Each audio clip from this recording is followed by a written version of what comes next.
जय श्री कृष्ण। गीता का छठा अध्याय और 14वां श्लोक।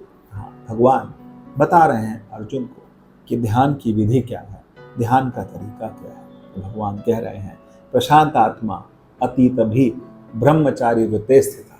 तो मनुष्य को क्या करना है, मन को शांत करना है। शांत करके, निर्भय करके, अविचल मन से ब्रह्मचर्य व्रत में स्वयं को दृढ़ करके फिर मेरा ध्यान करना है। मना संयम में मच्छित कटो युक्ति युक्त आसीत मत्परा। युक्त आसीत का मतलब मेरे तत्पर, मुझे परायण, मेरे परायण हो करके और उसके बाद अपना मन ध्यान में लगाए। इसको क्रम से समझते हैं।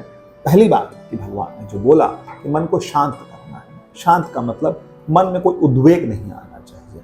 कुछ किसी का मन जो होता है कभी कभी बहुत उद्विग्न हो जाता है, किसी छोटी सी बात से भी उद्विग्न हो जाता है। जरा सा किसी ने कुछ कह दिया तो उस बात से उसका मन क्या होता है, व्यथित होता है, पूरा दिन उसी के बारे में बोलता रहता है, कहता रहता है। तो ऐसा व्यक्ति जो है वो ध्यान नहीं कर सकता। उसका मन में शांति लानी है। दूसरी बात, उद्वेग नहीं लाना। उद्वेग का मतलब ना एकदम क्रोधित होना है, ना एकदम सम्मोहित होना है, ना एकदम मोहित होना है, ना अपने आप को इस तरह से फंसा लेना है कि जिससे उसका मन ध्यान में ना लगे। ना किसी की अपेक्षा करनी है, ना किसी की उपेक्षा करनी है, ना किसी को बहुत प्यार करना है, ना किसी से बहुत घृणा करनी है। सम।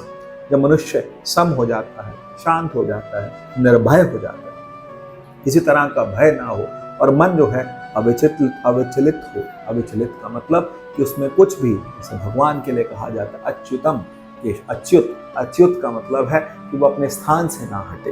तो मनुष्य जब ध्यान से, स्थान से, अपने स्वरूप से नहीं हटता तो फिर वो ब्रह्मचर्य में स्थित हो जाता है।